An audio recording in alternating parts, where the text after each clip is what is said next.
As a sophomore at North Carolina State University, Bobby Blick tore his ACL during preseason football practice. The injury would send him to the sidelines, but would also lead to an offer he accepted to be a part of the coaching staff.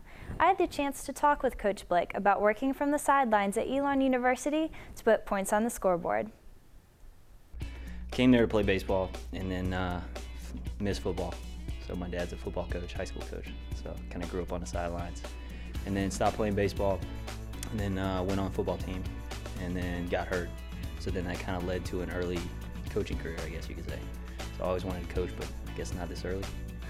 And so I started working for the football team there, and then after I graduated, I was a grad assistant there for the last 3 years.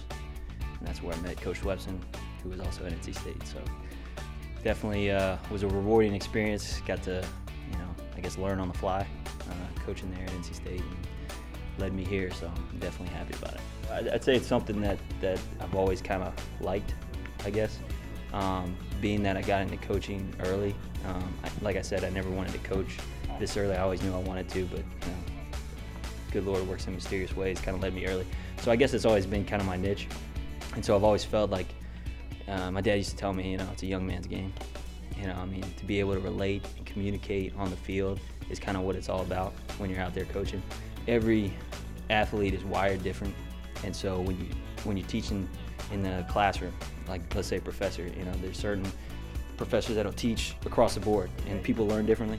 So if there's something I can pull based on my relationship with one of my players, that'll get them to click and allow them to learn what we're trying to do a little more easily, I'm all for. So I like getting to know people and figuring out how they work, and so I feel like that's an advantage maybe.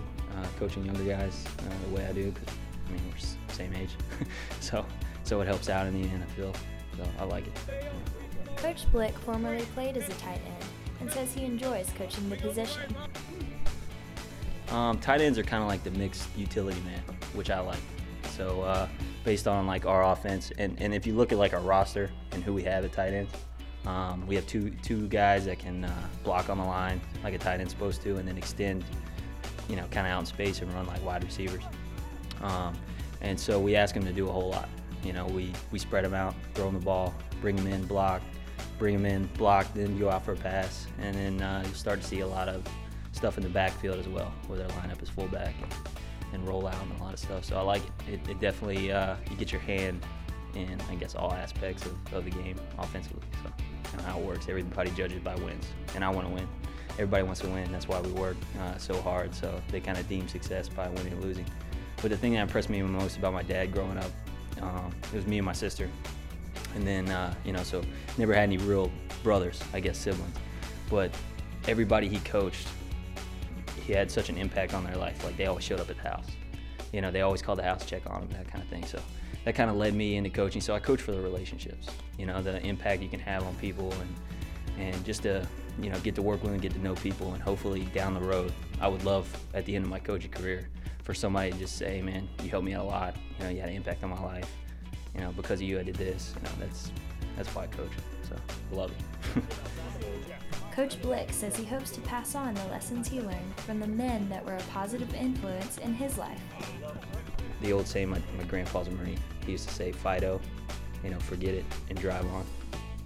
So that was one thing I always told myself, if just because one door closes, another door is going to open. You just got to stay positive, and that nothing good ever happens without first being positive.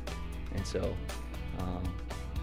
I definitely think that's something maybe I haven't actually put into words before like I have now, but I've always thought and kind of come into my head when times get tough and those sort of things. So just to be able to rebound and keep moving forward and know that's what you want to do and what you feel called to do, and nothing will stop you. So stay positive about it.